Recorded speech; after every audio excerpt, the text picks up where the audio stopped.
এখন যেহেতু কুলেরই মরশুম, বাজারে প্রচুর পরিমাণে কাঁচা পাকা কুল পাওয়া যাচ্ছে। আর এরকম পাকা ধরনের কুল বাজার থেকে এনে বাড়িতেই খুব সহজেই আচার বানিয়ে নেওয়া যেতে পারে।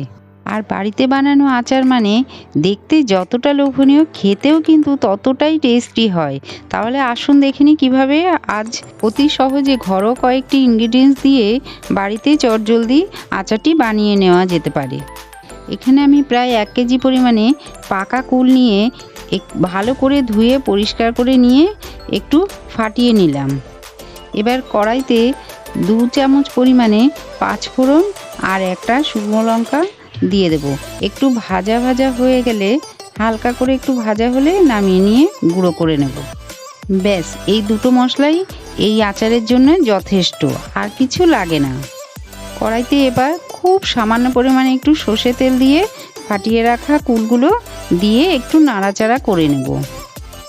এবার এই কুলের মধ্যে খুব সামান্য পরিমাণে একটু লবণ আর একটু হলুদ গুঁড়ো দিয়ে ভালো করে নেড়েচেড়ে নেব। এভাবে নেড়েচেড়ে নুন হলুদটা কুলের সঙ্গে খুব ভালো করে মিশিয়ে নিয়ে দিয়ে দেব পরিমাণ মতো আখের গুড়। এখানে প্রায় 1 কেজি কুলের জন্য আমি প্রায় 500 গ্রাম পরিমাণে গুড় ব্যবহার করেছি। এখানে কুলটা টক মিষ্টির উপর গুড়ের পরিমাণটা নির্ভর করবে। আর তাছাড়া কে কেমন টক মিষ্টি পছন্দ করে তার উপরেও গুড়ের পরিমাণটা নির্ভর করে।